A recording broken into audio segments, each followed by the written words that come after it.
Puji Iya, Tuhan, Shalom. Kita ketemu lagi malam hari ini di kursus teologi seri kedua, bersaksi atau menginjil dengan studi teks Markus 5 ayat 1 sampai 20. Ini kursus teologi murtadin mualaf yang terbuka juga untuk umum.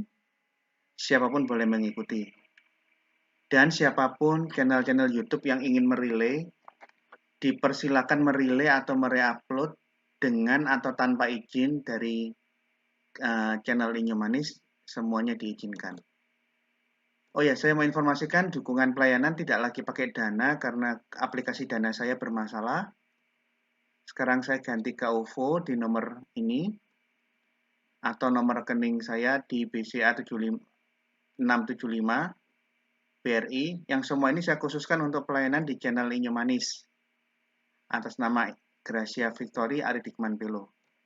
Oke, sekarang kita masuk ke seri pengajaran kedua malam hari ini mengenai ragam metode penginjilan. Metode penginjilan yang Alkitabiah itu tidak ada metode baku. Tidak ada satu metode yang menjadi baku dan menjadi acuan, tidak bisa dengan yang lain, tidak mungkin, tidak ada. Selama saya melayani di dunia misi dan apologetika penginjilan, tidak pernah menemukan suatu metode baku. Kita bisa banyak kali melihat orang menjadi percaya Yesus gara-gara dia sakit dan dia mengalami mujizat. Ini contoh kasus ya, ini baru terjadi di Malang. Ada seorang supir dari pendeta GBI. Bertahun-tahun dia menjadi supir pribadi gereja GBI. Dia tidak percaya Yesus. Suatu saat dia sakit COVID. Dia didoakan oleh tetangganya. Tetangganya ini bapak dari kepala sekolah anak saya. Jadi anak saya sekolah di sekolah Kristen. Ini ayahnya dari kepala sekolah. Dia mendoakan orang ini yang sangat-sangat keras. Begitu didoakan, dalam satu hari terjadi perubahan di dalam pernapasannya enak, dan besok diizinkan pulang. Karena dia mengalami mujizat bukan teori, dia belum belajar banyak tentang kekristenan. Yang dia tahu, dia sakit, sulit bernapas, tersengal-sengal di saat dia kesesakan sesak napas. Dia minta tolong didoakan. Begitu didoakan oleh ayahnya kepala sekolah anak saya, dia sembuh. Langsung dia mau jadi Kristen dan dibimbing untuk dibaptis. Ini namanya miracle approach. Dan ini banyak terjadi. Dan miracle approach ini juga yang terjadi di dalam Markus 5 ayat 1 sampai 20 yang nanti kita akan pelajari. Ada juga personal appearance. Seringkali kita dengar ada orang yang ditemui Tuhan Yesus dalam penglihatan, mimpi. Personal appearance ini pengalaman pribadi yang bisa membawa orang menjadi mendekat kepada Yesus. Yang paling banyak dilakukan, yang dihimbaukan adalah penginjilan pribadi. Kita diutus oleh Tuhan Yesus untuk melakukan penginjilan pribadi kemanapun kita berada. Ada juga metode yang lain, ini bukan penginjilan pribadi, tidak melakukan mujizat, doa kesembuhan, namun dia melihat bahwa orang Kristen yang selama ini dekat dengan dia bisa menjadi suratan Kristus yang terbuka. Dia bisa lihat dari tutur kata, sikap tingkah laku orang Kristen ini, benar-benar ada Yesus di dalam hidupnya. Ini yang saya sebut dengan behavior approach. Contoh paling gampang, Ordo Cinta Kasih yang didirikan oleh Mother Teresa yang sekarang sudah menjadi Santa Teresa dari Kalkuta. Dia memenangkan puluhan ribu, mungkin ratusan ribu orang-orang Hindu, orang-orang agama lain, bukan dengan diinjili, diajak diskusi, diajak mikir teologi, bukan dengan mujizat. Yang dia lakukan, orang yang tidak diperlakukan selayaknya manusia, yang tergeletak di pinggir jalan. Ada orang yang saya baca dalam bukunya Mother Teresa, sebagian daging di pantatnya itu keropos karena dimakan oleh belatung. Dan dia hanya mengerang kesakitan dengan pantatnya penuh dengan belatung, tapi dia hidup. Mother Teresa dan suster segera mengangkat orang ini, dibersihkan, diobati. Pada waktu orang ini diobati, dia cuma nangis. Dia minta rokok sama Mother Teresa. Mother Teresa tadi pagi itu dipaksa orang, dikasih hadiah rokok. Jadi ada orang yang berterima kasih atas pertolongan Mother Teresa. Mother Teresa dipaksa untuk menerima pemberiannya itu berupa rokok. Mother Teresa bilang, kenapa kamu kasih ini orang saya tidak merokok? Jangan tolak jangan tolak pemberian kami. Ini ungkapan terima kasih saya kepada Anda. Akhirnya rokok yang dia terima dari orang itu dimasukkan dia pegang. Nah, pada waktu dia ketemu dengan orang yang badannya penuh belatung itu yang sudah diobati, dia cuma minta, Mother Teresa, kalau kamu bisa belikan saya rokok. Dia ingat, oh ya, tadi pagi aku dikasih orang rokok. Dikasih rokok. Pada waktu dia merokok, dia nangis. Seumur hidup saya diperlakukan seperti binatang, bahkan lebih buruk dari binatang. Tetapi di saat saya hampir mati ini, saya diperlakukan seperti malaikat. Mother Teresa cuma bersihkan badannya, dia cuma diem, dia doakan. Dengan cara behavior approach ini, banyak sekali orang-orang dimenangkan kepada Yesus. Karena dia lihat dari semua perilaku dari orang Kristen ini benar-benar melihat Yesus di dalam hidupnya. Termasuk kasus pembantu saya kasih nama Harni, saya harus sebut orang ini, karena orang ini salah satu orang yang hadir di dalam hidup saya. Harni ini babysitter saya masih kecil. Dia orang Madura Bangkalan, diinjili ibu saya jadi Kristen. Setelah dia menikah, dia keluar dari rumah saya. Dia ini orangnya suka bergaul dengan tetangga, suka ngomong. Dan dia selalu aktif ke gereja paduan suara. Sekarang dia jadi operator overhead proyektornya di GBIS Jalan Embong Sawu Surabaya. Jadi kalau ada yang ke gereja Bethel Angel sepenuh, slide lagu segala macam itu yang mengoperasikan babysitter saya, Harni orang Madura dari Bangkalan yang jadi Kristen. Suatu saat ada kawannya di kampung di mana dia kos. Aku kepingin ikut Kristen seperti kamu, Har. Ajaklah saya ke gereja. Saya kepingin tahu apa yang diajarkan pendeta-pendeta di gereja. Babysitter saya bilang, kamu jangan macam-macam kamu. Nanti kamu jadi masalah, nanti aku dituduh yang aneh-aneh. Loh enggak, aku kepingin ke gereja. Tolong temani saya ke gereja. Kamu jangan macam-macam ya, nanti kalau ada apa-apa kamu nuduh-nuduh saya. Enggak, ini memang niatku. Singkat cerita, mereka janjian berdua ke gereja. Beberapa kali ke gereja, dia mantap untuk dikatekisasi dan dibaptis. Pada waktu dia mau dibaptis, ditanya, kenapa sih kamu kok memaksakan dirimu, minta saya ngajak kamu ke gereja, dan kamu mendengarkan khotbah-khotbah di gereja. Orang kawannya ini bilang begini, aku lihat kamu itu berbeda dari semua tetangga-tetangga yang lain. Kamu orang Kristen, mungkin satu-satunya Kristen di lingkungan ini, yang aku lihat tidak pernah susah, selalu gembira, selalu nolong orang sakit kamu doakan. Aku jadi mikir, seperti apa kira-kira ajaran Kristen yang diajarkan pendeta. Oleh karena itu aku kepingin kamu ajak untuk dibawa ke gereja supaya aku dengar dan lihat sendiri bagaimana ajaran-ajaran Kristen yang ada di dalam gereja, bukan katanya orang. Ini behavior approach. Nah, sekarang yang pendekatan terakhir ini yang saya sebut intellectual approach. Teolog, apologet seperti saya, Verbum Veritatis, Muriwali, Pavel 88, dan yang lain-lain, keluarga iman rasuli, di saat berapologetika, dia melakukan penelitian, pencarian, membuka sumber-sumber literatur, menjelaskan kesalahpahaman. Ini yang namanya intellectual approach. Saya tegaskan tidak ada satu cara baku yang dipakai untuk menginjil. Semua cara ini bisa Tuhan pakai melalui anak-anaknya, tergantung kasus pribadi lepas pribadi. Nah, sekarang kita studi kasus Markus 5 ayat 1 sampai 20. Saya minta tolong Pak Anton bacakan Pak Markus 5 ayat 1 sampai 20. Halo Pak Anton, tolong.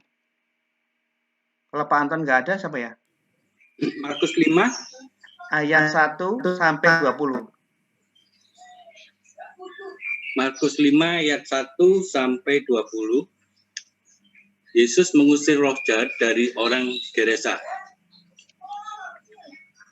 Lalu sampailah mereka di seberang danau, di daerah orang Gerasa.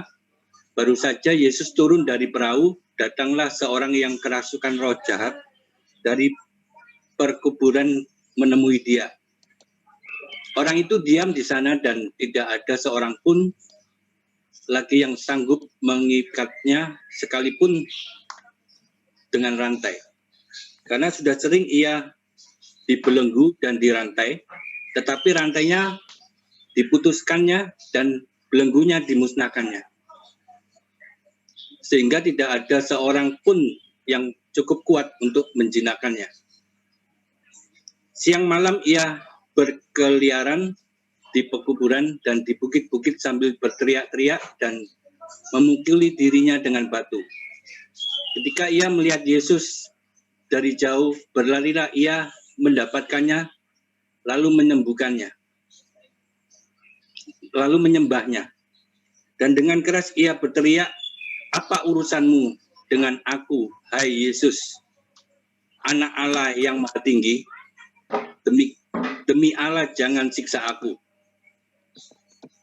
Karena sebelumnya Yesus mengatakan kepadanya, "Hai engkau roh jahat, keluar dari orang ini." Kemudian ia bertanya kepada orang itu, "Siapa namamu?" Jawabnya, "Namaku Legion, karena kami banyak."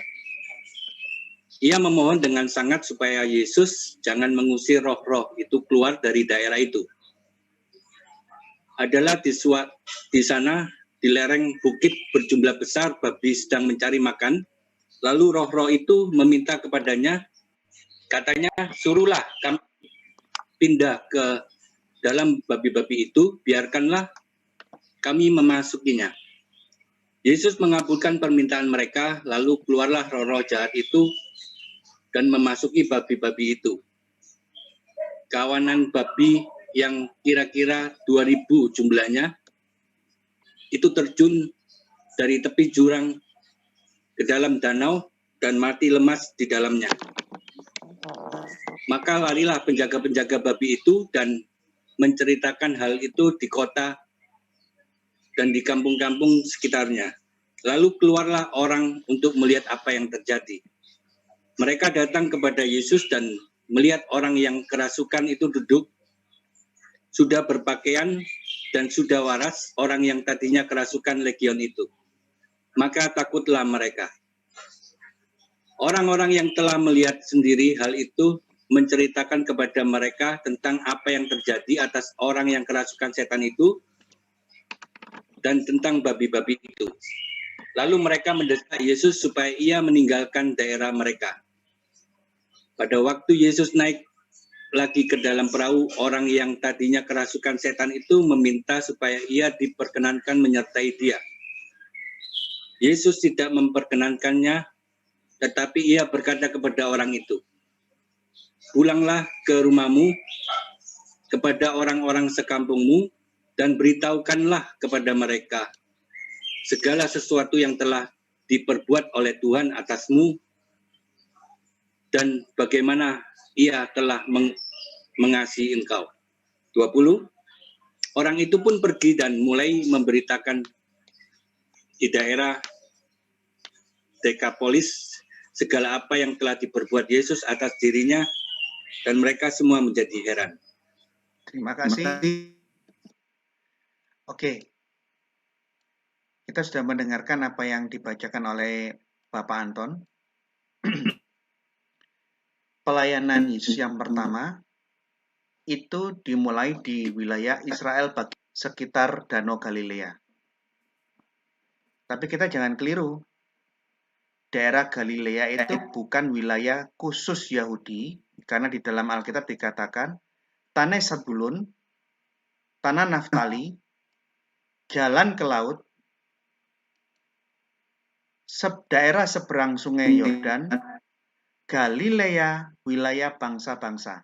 Coba Anda lihat di dalam Hebrew New Testament tertulis Aretz Sebulun, wa Aretz Naftali, derek Hayom, derek jalan ke laut, Eber Hayarden, di seberang sungai Yordan, Galil, tertulis Galil Hak-Goyim, Galil, Galilea, Hak-Goyim, wilayah orang-orang Goyim, orang-orang Gentiles.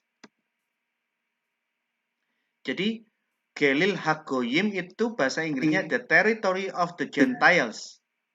Wilayah yang diduduki bangsa-bangsa kafir, bangsa-bangsa non-Yahudi.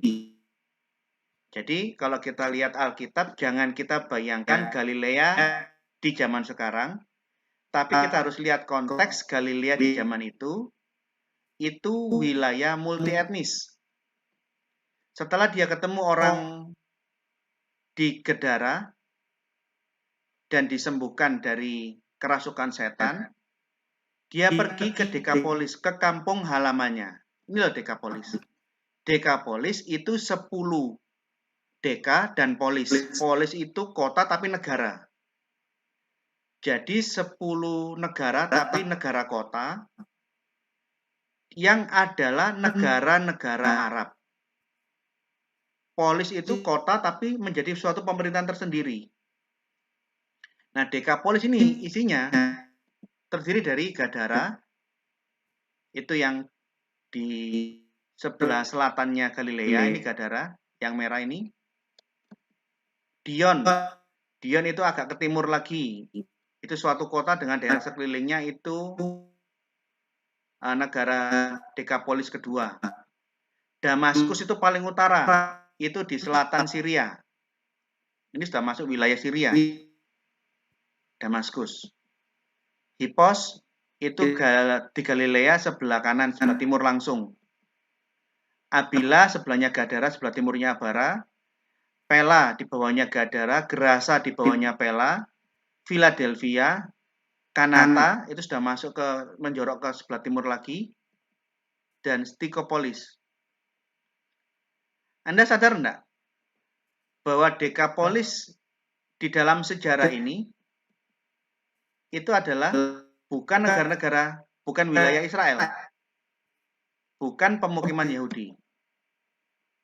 Jadi dari Alkitab kita bisa lihat Tuhan Yesus mengabarkan kebenaran, memberitakan keselamatan, dimulai dari Galilea, wilayah multi etnis, wilayahnya Galil Hagoyim, Galilea wilayah bangsa-bangsa Goyim, the territory of the Gentiles, wilayah bangsa-bangsa kafir. Dari menginjil di daerah yang multi etnis, baru dia turun ke Yerusalem di saat terakhir. Yerusalem kalau Anda lihat peta nih loh. Di bawah sini, di sebelah kirinya Laut Mati itu di Yerusalem. Galilea itu naik ke atas di utara.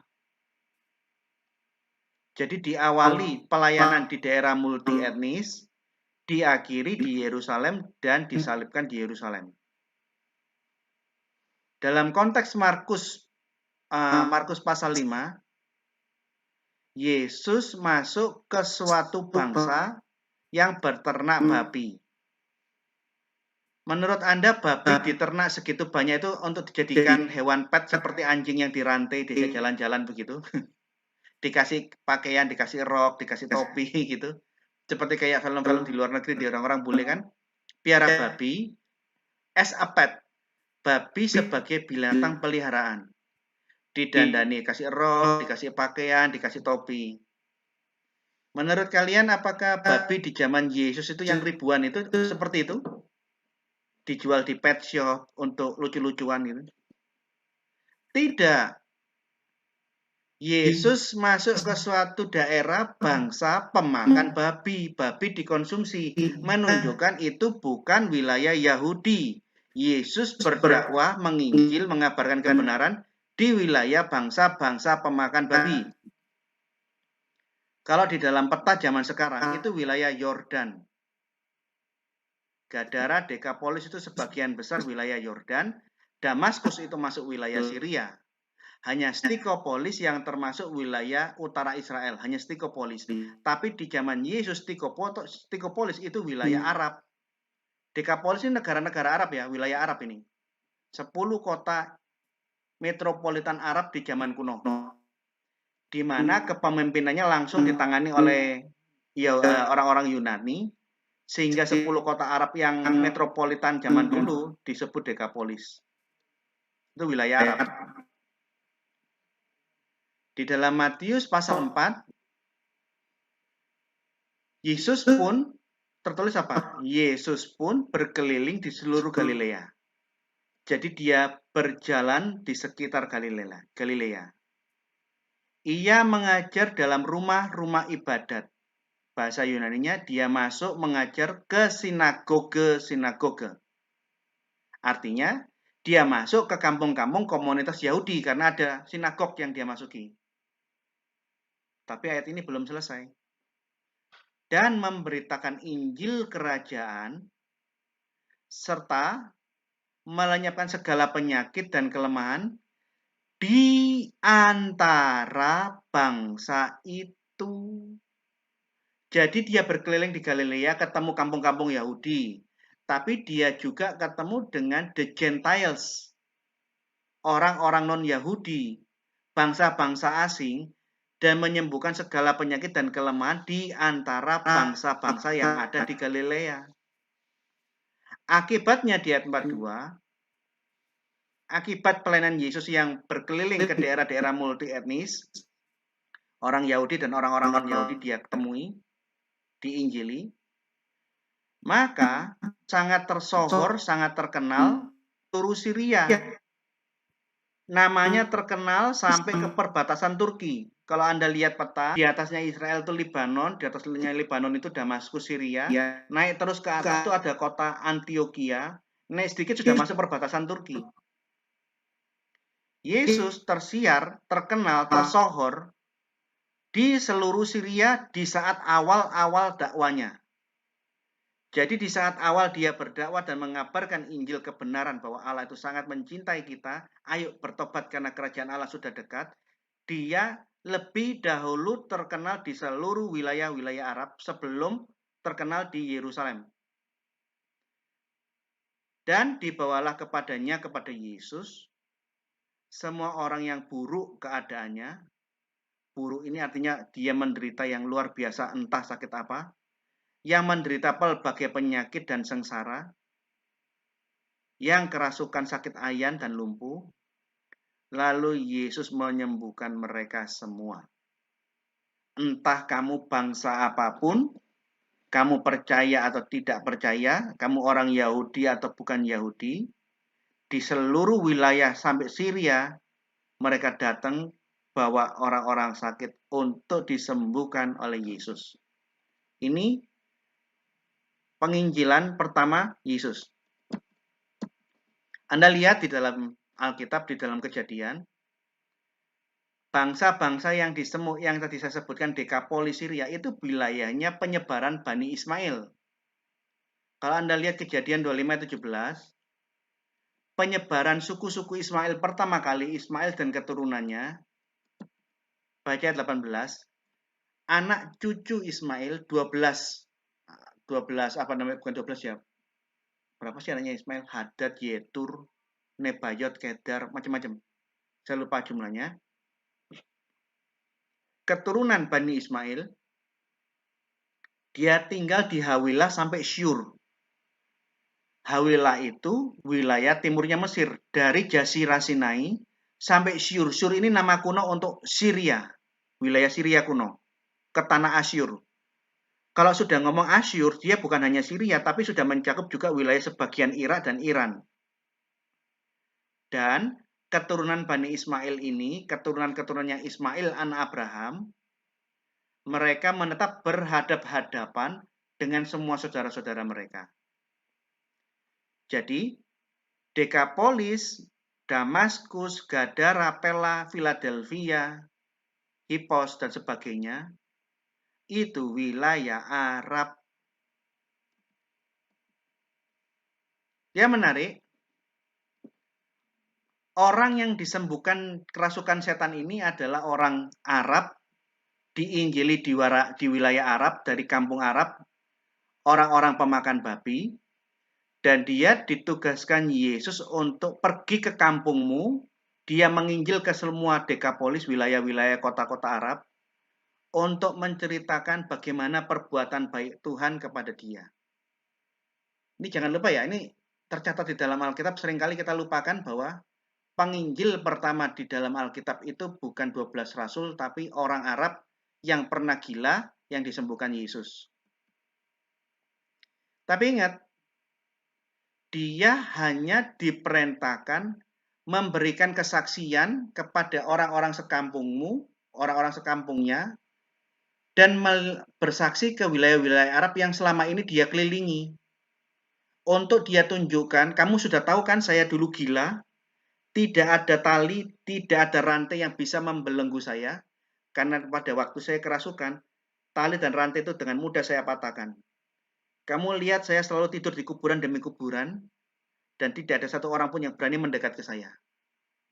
Dan sekarang, aku yang gila, yang kamu takuti, yang tidak bisa dipegang dirantai oleh rantai apapun, kamu lihat sekarang aku sudah sembuh. Orang pasti tanya, bagaimana kamu bisa sembuh? Aku disembuhkan oleh Yesus dari Nazaret. Dia sekarang sedang keliling mengabarkan Injil, ngajar di sekitar Galilea. Tugas dia apa? Dia menyaksikan, aku kondisinya sangat buruk, gila seperti yang kamu tahu. Dan sekarang aku waras seperti yang kamu lihat. Itu karena Yesus. Dia tidak ditugaskan untuk mengajar, tapi dia bersaksi, dibatasi oleh Yesus bersaksi.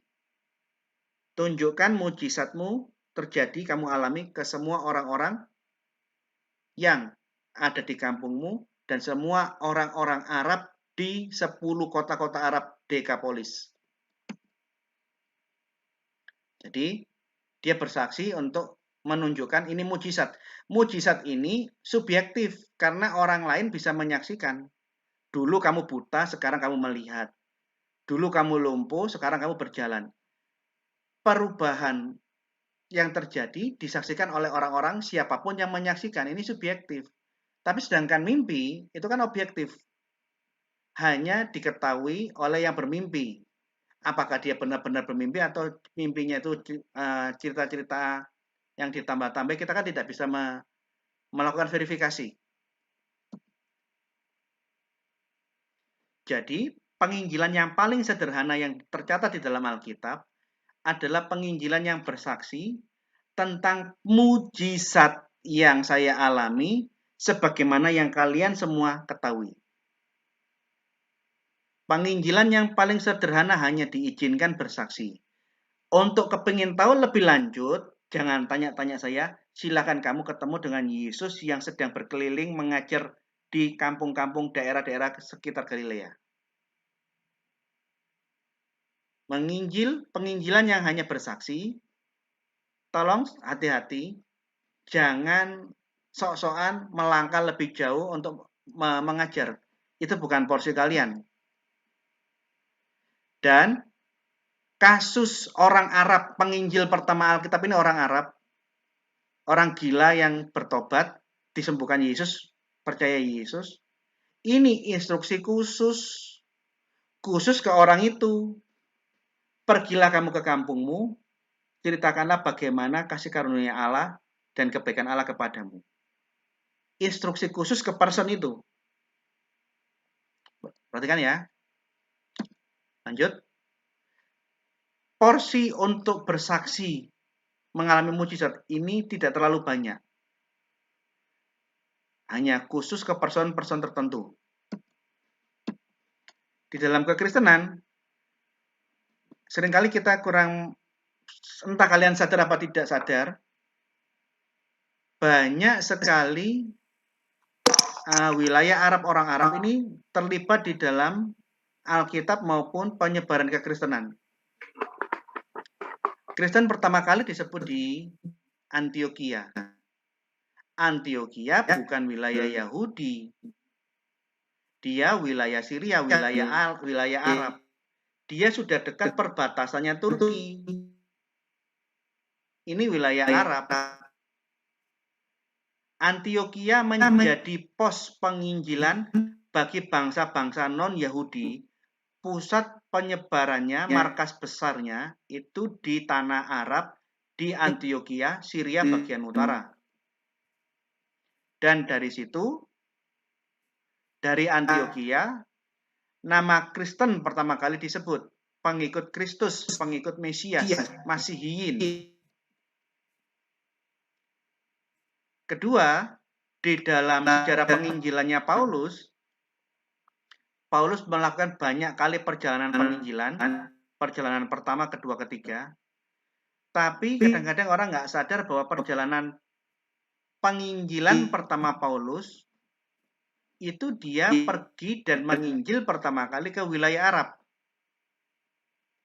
Di dalam Galatia 1 ayat 17, setelah dia berjumpa dengan Yesus, lihat terang, Yesus menemui dia dalam wujud terang dan bersuara, dan terang itu disaksikan oleh orang lain. Orang lain tidak bisa mendengar suara antara Tuhan Yesus yang hadir dalam wujud terang dan cahaya itu, cahaya dan suara.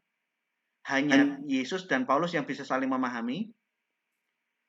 Dari pengalaman itu, dia tidak pergi ke Yerusalem, ketemu dengan rasul-rasul dan mengabarkan Injil ke Yahudi. Enggak.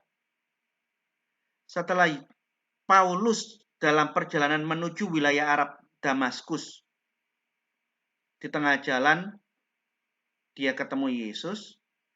Singkat cerita, dia bertobat. Dia berangkat ke tanah Arab. Dari tanah Arab, baru dia kembali ke Damsik, kembali ke Damaskus. Dia pergi ke kampung-kampung wilayah Arab, dan kembali lagi ke kota besar Arab, Damaskus, kota Arab di selatan Syria. Ini di luar Israel, di utara Israel, di selatannya Syria.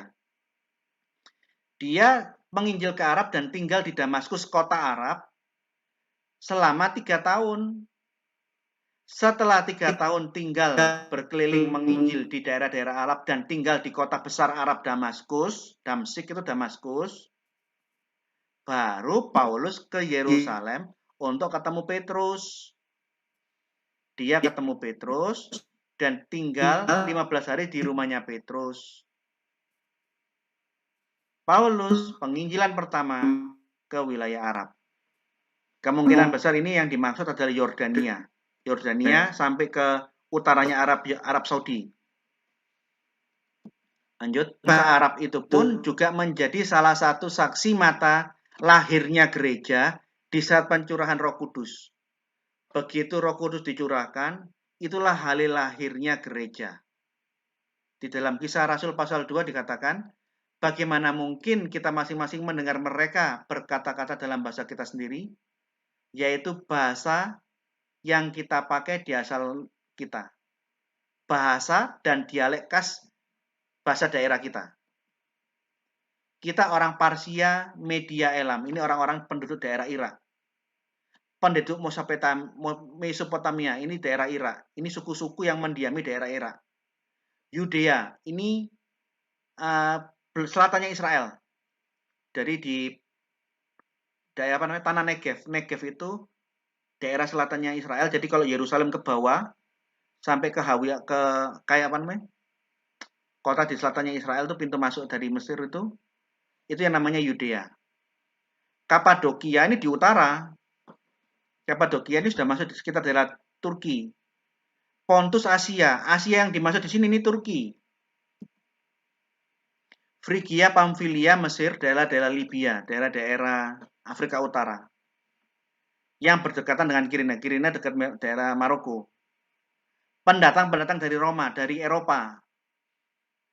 Baik orang Yahudi secara etnis, penganut maupun penganut agama Yahudi. Menganut maksudnya orang-orang proselit, orang-orang non-Yahudi yang beragama Yahudi. Termasuk orang-orang Kreta. Orang-orang Kreta ini pulau di selatannya Yunani, di Mediterania. Baca. Saksi terakhir pencurahan Roh Kudus di saat gereja lahir orang Arab. Kita mendengar mereka berkata-kata dalam bahasa tentang perbuatan-perbuatan besar yang dilakukan Arab. Demikian juga di dalam Alkitab itu ada nubuatan bahwa di suatu akhir zaman nanti akan ada penuaian jiwa besar orang-orang Arab. Segala kambing domba Kedar akan berhimpun kepadamu. Domba-domba jantan Nebayot akan tersedia untuk ibadahmu. Semuanya akan dipersembahkan di atas mezbahku sebagai korban yang berkenan kepadaku. Aku akan menyemarakkan rumah keagunganku. Ingat baik-baik.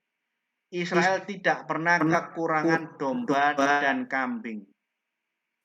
Jadi ini bukan sekedar domba kambing yang dibeli dari orang-orang Arab, dari Kedar dan Nebayot, tapi menurut saya ini sebuah nubuatan akan terjadi pertobatan di mana orang-orang Bani Kedar dan Nebayot akan menjadi persembahan yang kudus dan yang layak dan menyemarakkan rumah keagungan Tuhan. Nah, jikalau tadi itu kasus khusus, kita tidak boleh menjadikan kasus khusus ini menjadi patokan. Tuhan bisa bekerja dengan cara yang paling sederhana. Ya dan amin. Tuhan bisa bekerja, berkarya lewat orang-orang yang belum sempat belajar teologi seperti orang Arab yang bertobat. Orang yang dari Gedara, bangsa pemakan babi. Tuhan bisa pakai dia untuk memberitakan Injil. Tapi ini kasus khusus. Dia hanya menjadi jembatan untuk menyaksikan mujizat Allah. Begitu ada orang tertarik, diarahkan untuk belajar ke Yesus langsung. Jadi kalau orang-orang yang mengalami mujizat-mujizat seperti ini, tugas kalian hanya untuk menyaksikan ini fakta, aku dulu sakit. Dan sekarang ini faktanya saya sembuh. Bagaimana saya sembuh? Karena Yesus. Pengen tahu tentang Yesus? Ayo belajar ke pendeta. Silakan tanya pendeta. Itu maksudnya tugas atau kasus khusus di Markus 5 ayat 1 sampai 20. Tapi sedangkan amanat agung ini perintah umum, bukan kasus khusus. Ini suatu instruksi untuk semua orang percaya. Bukan menjadi tugas pendeta sendirian, bukan. Tapi siapapun. Amanat agung mengatakan,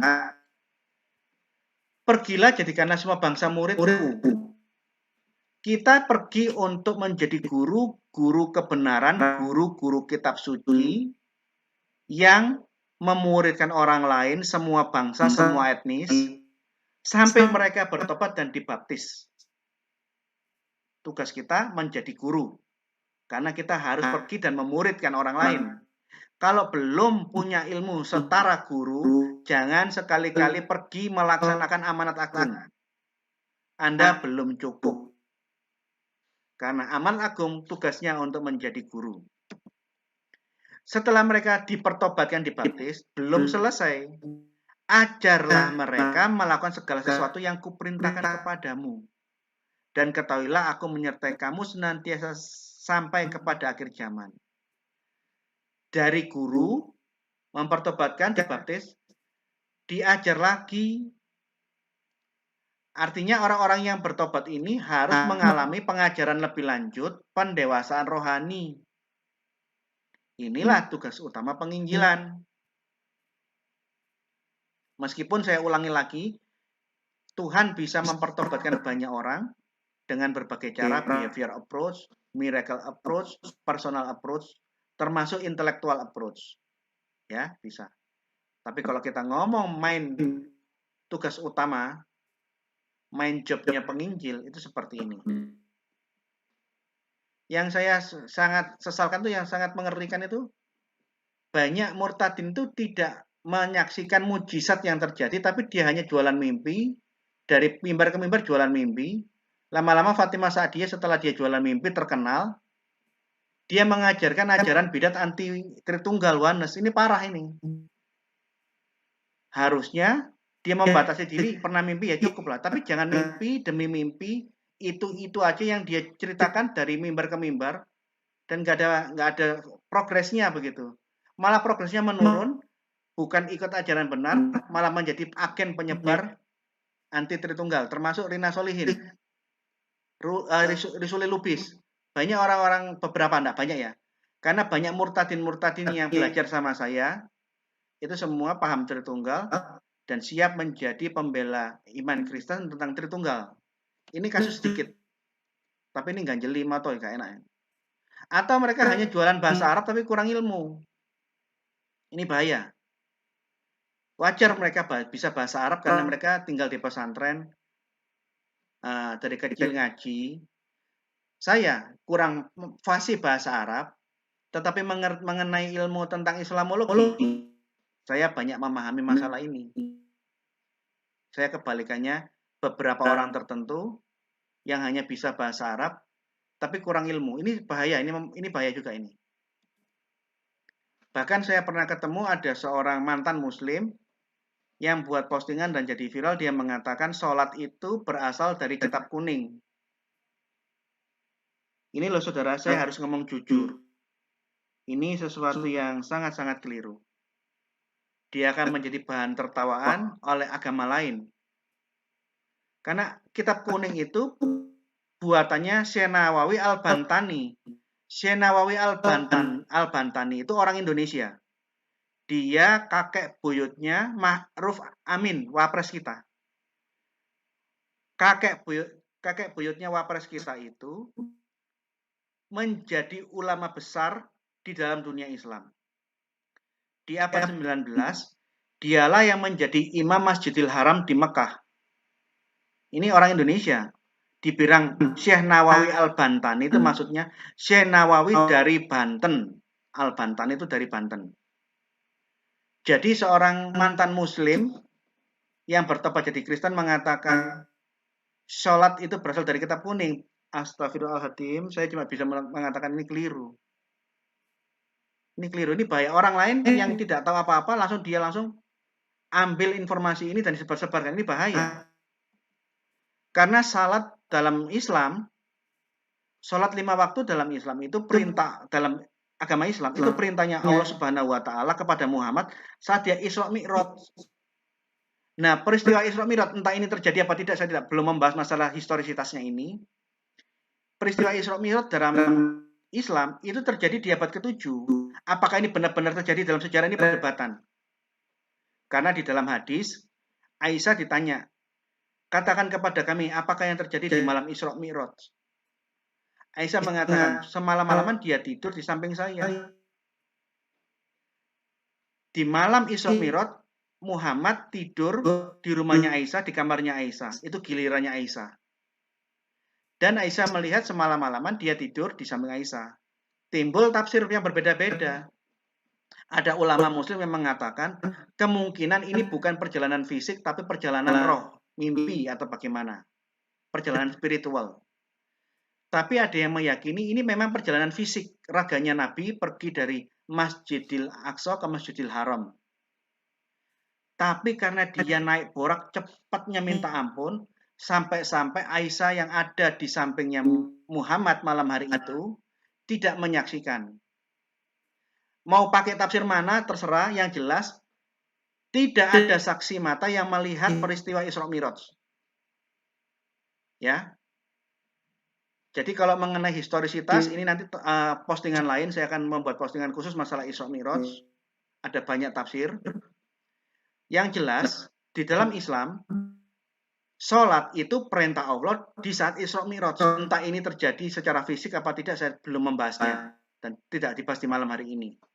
Itu abad ke-7. Itu ada di dalam Al-Quran. Jadi begitu ada seorang mantan Muslim yang mengatakan sholat itu baru ada di dalam kitab kuning, saya cuma bisa diam dan menundukkan kepala. Malu. Saya tidak bangga dengan keberaniannya dia ngomong itu. Saya malu. Abad ke-7 sudah ada perintah sholat. Bukan baru abad 19. Bahkan sekarang saya punya lebih dari 12 hadis. Sekitar 12 hadis. Saya kolektor buku, saya punya 12 hadis jilid yang utuh.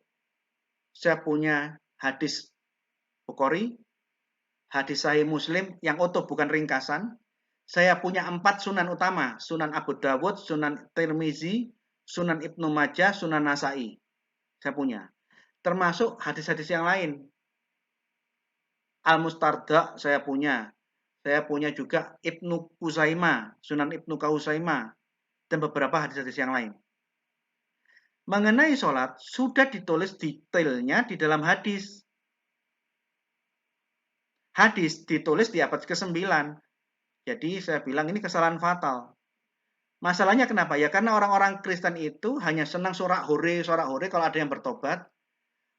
Karena mereka belum tahu tentang Islam, orang-orang yang bertobat baru dinaikkan, diorbitkan, dan mereka ngomong-ngomong keliru.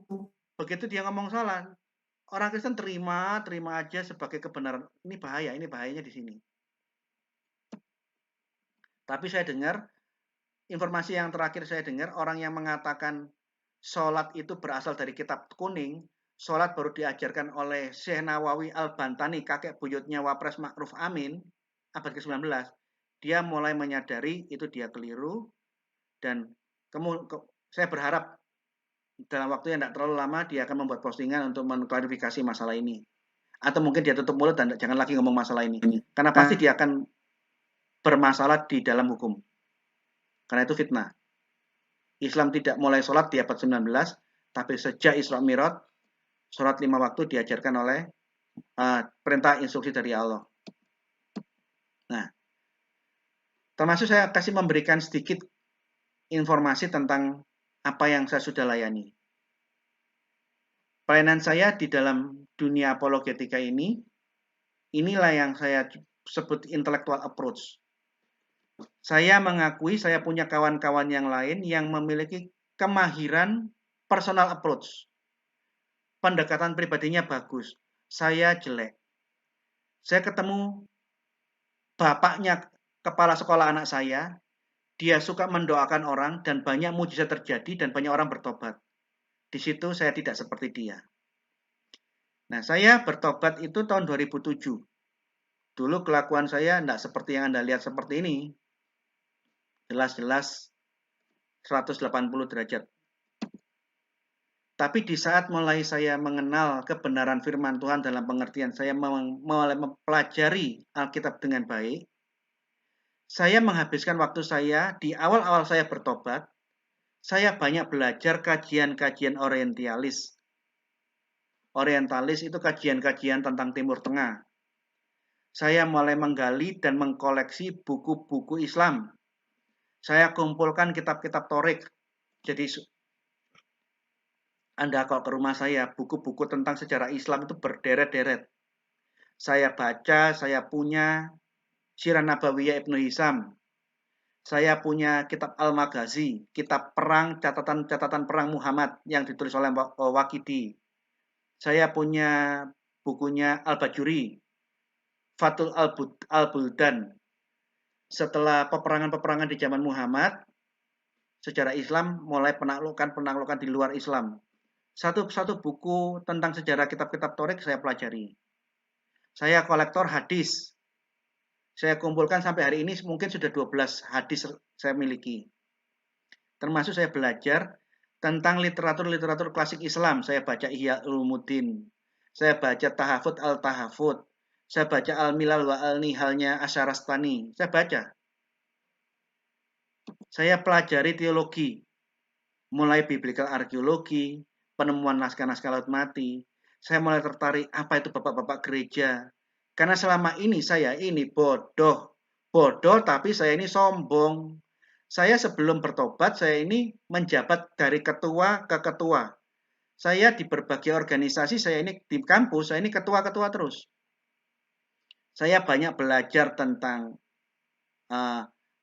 politik, sosiologi, dan filsafat. Saya menganggap diri saya sudah pinter, saya menghina kekristenan. Saya anggap kekristenan ini orang baik, iya. Orang suci iya, orang saleh iya. Tapi bagi saya mereka bodoh. Saya tidak menghargai. Begitu saya bertobat di tahun 2007, saya sadar betapa saya yang sombong. Ternyata saya bodoh. Seorang pembicara memberi tempeling, menempelak saya. Biasanya orang Kristen tuh merasa dirinya sudah kenal kekristenan. Pembicaranya bilang begini, apakah kalian pernah tahu siapa muridnya Rasul Petrus? Tahu nggak? Pernah baca nggak bukunya muridnya Rasul Petrus? Pernah tahu nggak Paulus menginjil ke seluruh kota-kota yang tercatat di dalam kisah para rasul? Siapa muridnya Rasul Paulus? Apa tulisan-tulisannya? Oh iya. Seperti apa jemaat mula-mula? Bagaimana kekristenan itu diturunkan dari zaman Rasul ke jemaat mula-mula di kisah para rasul, terus generasi ke generasi sampai hari ini. Tahu nggak ceritanya? Iya ya, saya kok nggak tahu ya. Dari kalimat sederhana. Tapi saya yakin kalimat sederhana pembicara Kristen ini diurapi Roh Kudus, saya ditempeling. Pok. Saya malu. Karena saya sadar saya banyak belum tahu, yang ada di dalam saya itu kesombongan, sok tahu. Oleh karena itu, pada waktu saya bertobat, saya mulai baca, saya kepingin tahu gimana sih kronologis kekristenan dari zaman Tuhan Yesus abad pertama sampai hari ini seperti apa. Saya baca sejarah-sejarah gereja. Tapi saya belum sekolah teologi. Setelah saya banyak belajar, baru pembimbing rohani saya itu mengatakan, Gracia, kalau kamu sudah ngerti sekian banyak, kamu koleksi hadis, kamu baca buku-bukunya Islam segitu banyak, kajian-kajian orientalis, kajian Yudaisme, kajian-kajian mesianik, kajian-kajian arkeologi, dokumen-dokumen naskah laut mati, kamu copy, kamu beli buku-buku sekian banyak ini untuk apa? Saya jawab ke pembimbing saya, ya saya pakai untuk sendiri supaya jangan sampai saya ini salah jalan, supaya saya tidak keliru. Dengan lemah lembut dia bilang, kalau seperti itu cita-citamu, kamu tuh sebenarnya orang yang sombong loh, Dik. Loh, kok bisa? Saya tersinggung, kok bisa kamu bilang saya sombong? Nah iya, kamu sombong. Kamu belajar sekian banyak, koleksi sekian buku, hunting sekian dokumen. Setelah kamu ngerti banyak, kamu hanya pakai untuk dirimu. Tidak kamu aplikasikan. Loh, ya saya aplikasikan kode saya kasih tahu. Gini. Kamu akan bisa menjadi lebih luas jangkauanmu mengajar membuat orang yang tidak paham menjadi paham kalau kamu punya kartu ijazah teologi. Ini SIM-mu untuk kamu bisa mengajar kemana-mana. Walah mas, saya loh semester 8 teknik kimia tidak saya selesaikan karena saya kerja. Masa saya yang sudah semester 8 tapi saya tidak selesaikan kuliah ini, saya suruh kuliah lagi teologi. Males mas. Lah iya itu. Itu sombong itu. Dari kalimatnya itu menggugah saya, akhirnya iya ya. Apa yang saya terima, yang saya pelajari dari Tuhan, harus saya amalkan. Akhirnya 2011 saya masuk sekolah di STT Betani. Di STT Betani ini baru saya belajar bahasa Ibrani. Guru saya lulusan saat yang ngajar Ibrani, Dr. Teologi Haryanto GP. Saya tidak menyelesaikan di STT Betani, saya pindah ke Malang. Saya lulus S1 Teologi dari Sekolah Teologi Wesleyan. Jadi saya belajar sekolah teologinya Calvin, dosen-dosen saya banyak dari Calvinis. Saya belajar dari dosen-dosen Pentakosta, karena memang STT Betani itu ya gereja STT buatannya Pentakosta. Dan saya lulus dari STAN Teologi Wesleyan. Saya paham karena saya belajar juga teologinya Wesleyan. Pada waktu saya masuk STT Betani tahun 2011, semester 3 saya sudah sudah mengajar di HG Institute. HG Institute waktu itu dipimpin oleh Pak Kuncoro. Saya semester 3. Gara-gara ada salah satu stafnya HG Institute Surabaya menyaksikan bagaimana saya berdebat berapa bulan yang lalu di Universitas Muhammadiyah Gresik. Karena dia lihat saya anak muda semester 3, tapi kok bisa berdebat dengan menunjukkan bukti-bukti segitu banyak. Nama saya disampaikan ke Ketua HG Institute dan saya dijadikan pembicara untuk mengajar apologetika. Itu saya masih semester 3 di Ciputra World. Tahun 2015, sekitar semester 6, saya diundang oleh Wanes keliru. One Mission Society, OMS, organisasi internasional. Saya diundang jadi salah satu pembicara di Kaliurang. Saya direkomendasikan oleh kawan saya yang kenal saya. Di Kaliurang itu saya mengajarkan topik-topik apologetika. Saya join bersama dengan Romo Herman. Dia orang Jerman, tapi dia menetap di Australia. Dia dari Ordo Jesuit. Romo Herman sangat fasih berbahasa Indonesia karena dia pernah melayani di Indonesia, tinggal di Semarang. Ini saya masih semester 6. Di Kaliurang, pada waktu saya ngajar di Kaliurang ini, baru saya ketemu dengan kelompok-kelompok penginjilan yang lebih besar lagi. Saya ketemu dengan orang-orang Open Doors. Dari situ, Open Doors sering memakai saya untuk menjadi pengajar di pelatihan-pelatihan misi dan penginjilan yang diadakan oleh Open Doors di Indonesia Timur khususnya ya. Semester 3, saya sekolah teologi masih semester 3, saya udah debat dengan Menahem Ali dan Mas'ud tentang hari Natal dan ini sudah diupload. Semester 4 saya debat dengan Kiai Haji Fadil Taslim dan Mas'ud. Yesus itu Allah atau bukan? Di dalam debat ini banyak orang-orang Muslim yang akan memualafkan orang-orang Kristen. Di dalam debat ini, Kiai Haji Fadil Taslim menyerang saya mengatakan jangan percaya Alkitab yang dibaca oleh Pak Gracia. Itu palsu. Itu banyak ajaran-ajarannya Paulus. Paulus bukan muridnya Yesus.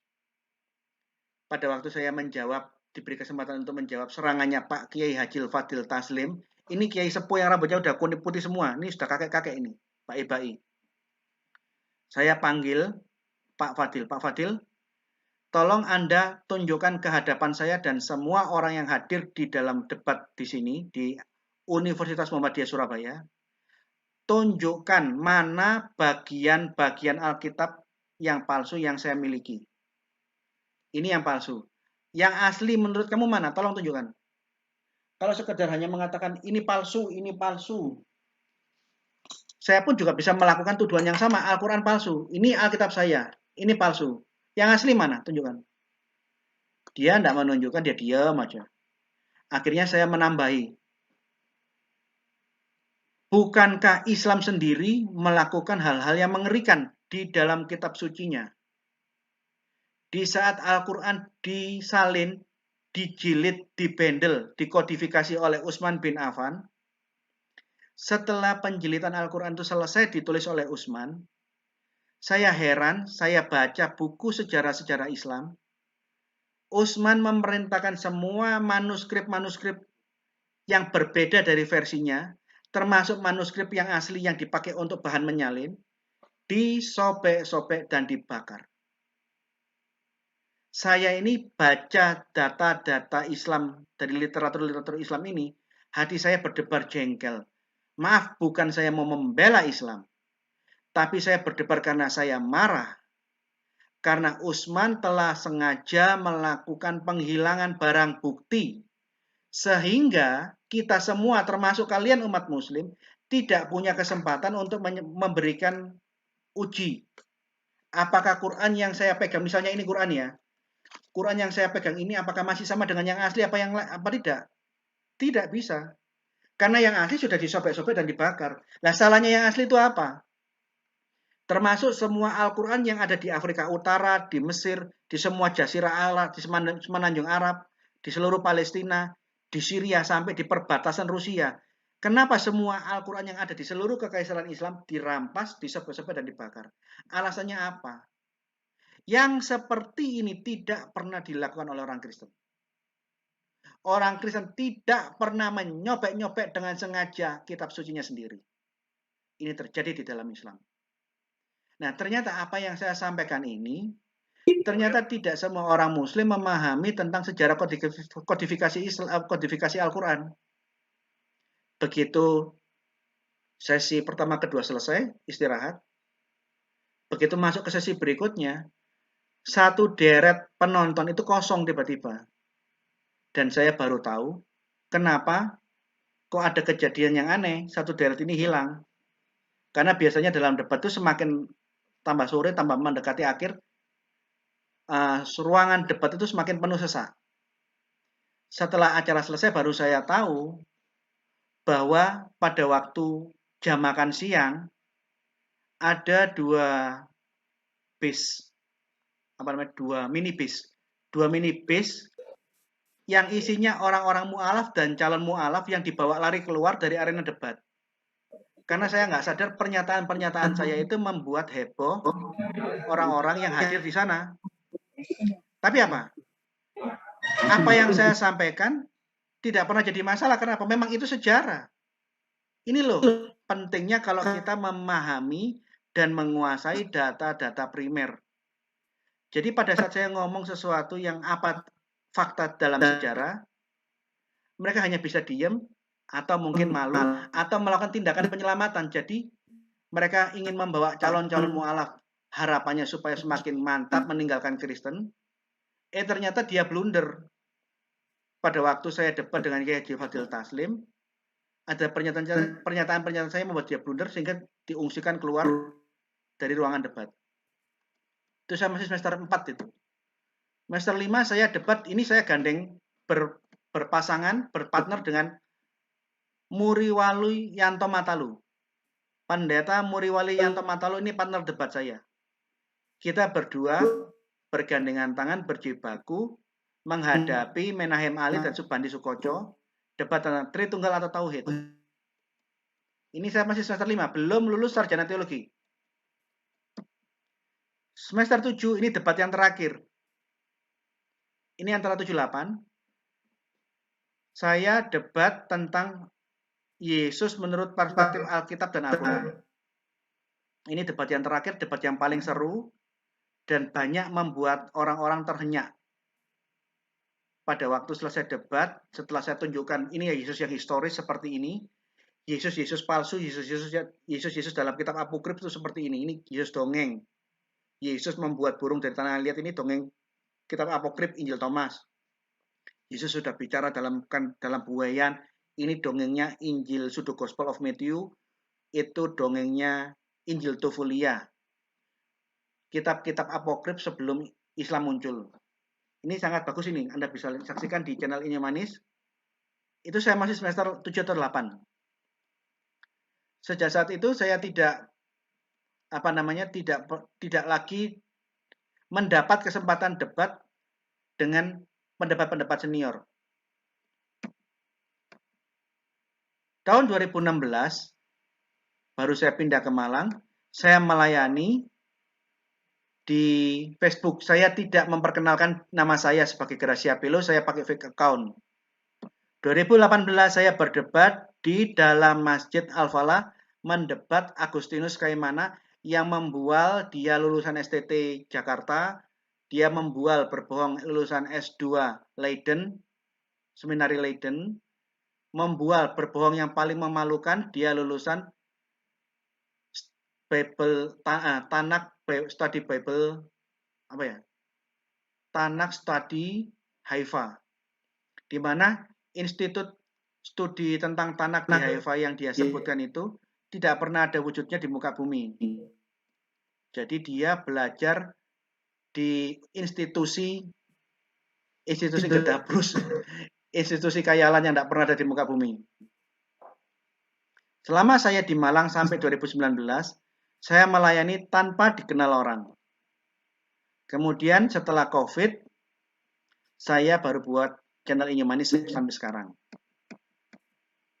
Ya, pada waktu saya melayani ke Malang, saya tidak merupakan utusan organisasi manapun.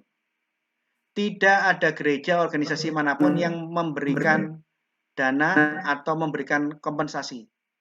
Saya murni, saya tinggalkan pekerjaan saya yang sudah berhasil. Saya pada waktu pergi ke Malang, perusahaan yang saya rintis 12 tahun bersama istri, saya jualan telur asin, dari puluhan per minggu menjadi ribuan per minggu. Di saat saya tinggalkan pekerjaan saya di Surabaya, Sinyo Telur Asin punya 5-6 karyawan, kami punya 3 outlet, dan perputaran telur asin saya itu ribuan, 5.000 per minggu. Saya tinggalkan, saya melayani di belakang layar, melayani apologetika, menginjil di Facebook. Dan bahkan pada waktu saya membuka channel Inyo Manis, 6 bulan terakhir saya tidak pernah ada iklan di YouTube saya. Karena diblokir oleh laporan orang-orang yang tidak suka dengan postingan-postingan Inyo Manis. Maaf ya, saya ngomong ini karena banyak orang-orang yang melakukan serangan ad hominem. Bahwa saya membuat postingan-postingan ini untuk cari viewer. Sorry. Anda lihat viewer saya tidak banyak. Kedua, saya tidak pernah dapat iklan. 6 bulan terakhir tidak dapat iklan.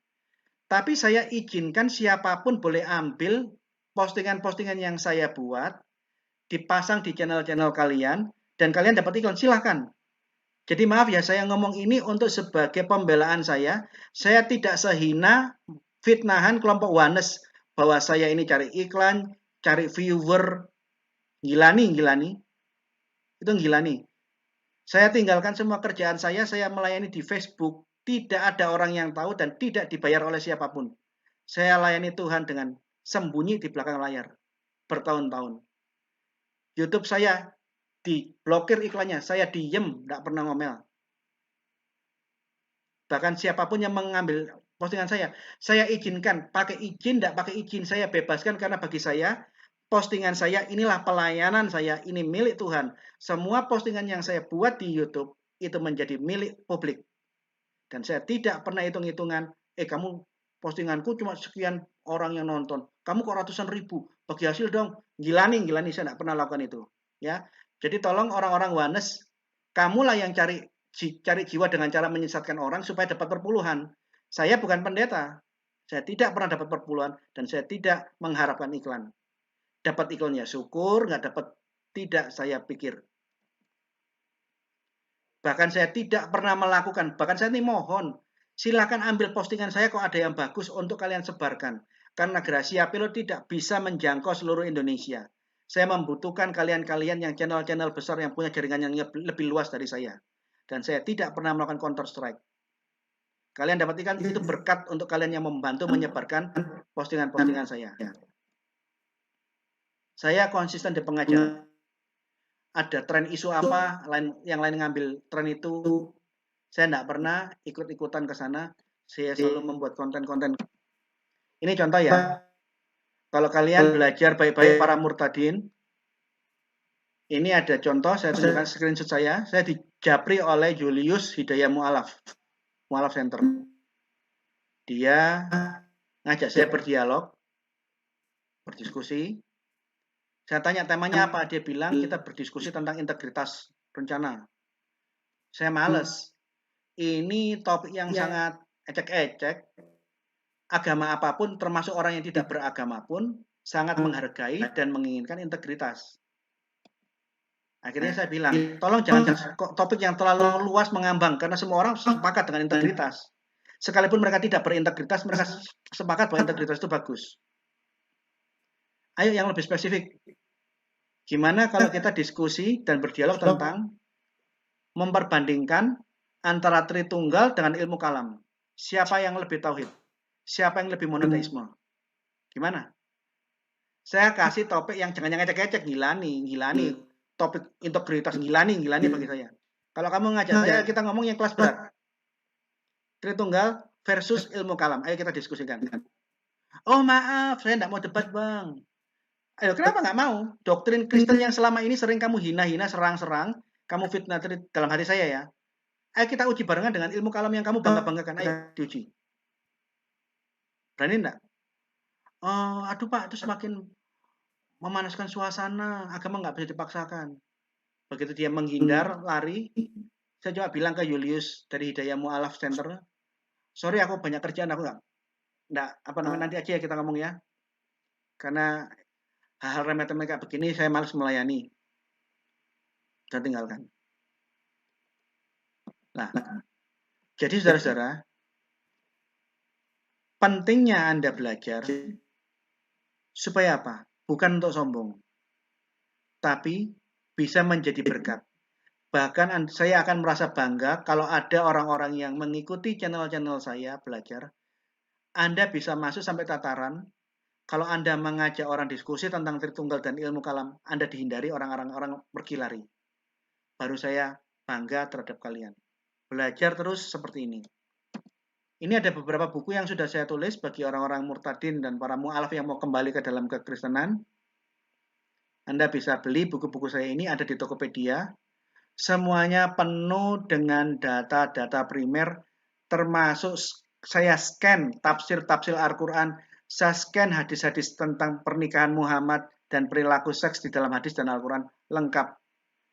Anda baca buku saya ini, Anda sudah dapat shortcut tentang apa yang diperlukan di dalam bersoal jawab tentang iman Kristen. Ending dari materi kursus teologi yang kedua ini, kekuatan apologetika, ingat, bukan dari belajar dulu. Seorang apologetika harus memulai dari doa. Karena doa ini yang membuat kita menjadi rendah hati. Kalau kita mengesampingkan doa, kita hanya pandai saja di otak, kerohanian kita keropos. Ini bahaya. Bahaya. Anda harus memulai dari doa, karena dengan doa, kita sadar kita tidak mampu. Teman-teman saya di grup-grup yang satu grup sama saya selalu minta didoakan. Saya sering mengontak hamba-hamba Tuhan, baik pendeta Moses Manuputi dari orang Reform, itu selalu mendoakan saya. Ibu-ibu rohani saya, orang GKJW di Surabaya, orang Betani, pendoa-pendoa syafaat Betani. Saya dulu aktif melayani di pendoa syafaat Betani dengan ibu saya. Pendoa-pendoa syafaat sejauh yang saya kenal, saya minta untuk mendoakan saya, termasuk orang-orang Katolik. Beberapa orang Katolik itu menjadi pendoa syafaat saya. Saya berdoa dan saya minta didoakan. Supaya apa? Supaya diberi ketenangan, diberi pencerahan, dan hikmat dari Tuhan. Kedua, baru baca buku. Karena tugas Anda, tugas saya, itu jadi guru, memuridkan orang. Apologet tidak boleh baca buku Kristen tok. Buku-buku Islam, buku sejarah Islam, buku tafsir-tafsir, buku hadis, literatur Islam kuno, termasuk buku-buku Kristen.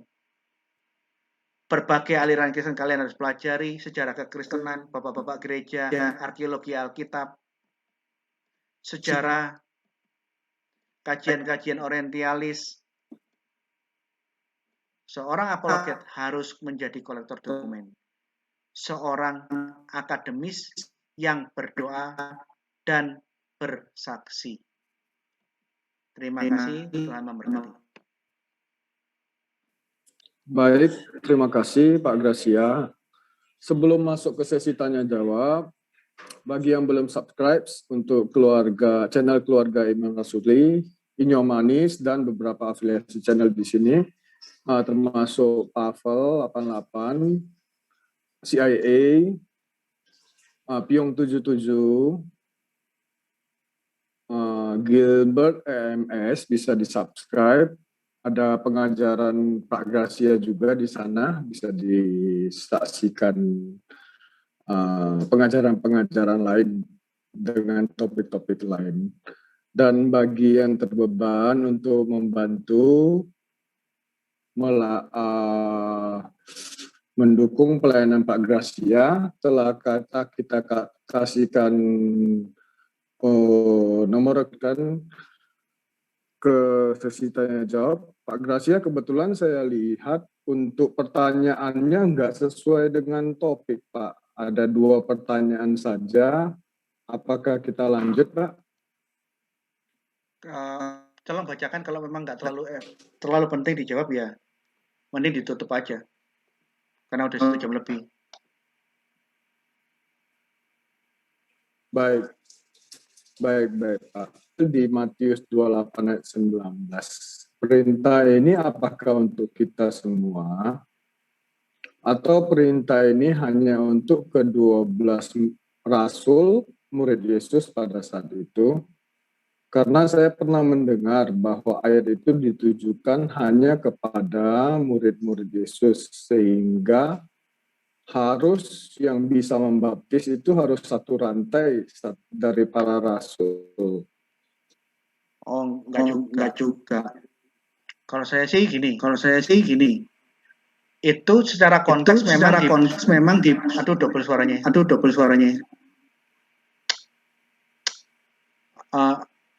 Secara konteks itu memang untuk disampaikan kepada 12 murid dan lebih dari 12 murid, karena pada waktu Yesus mau naik ke surga itu tidak hanya 12 orang.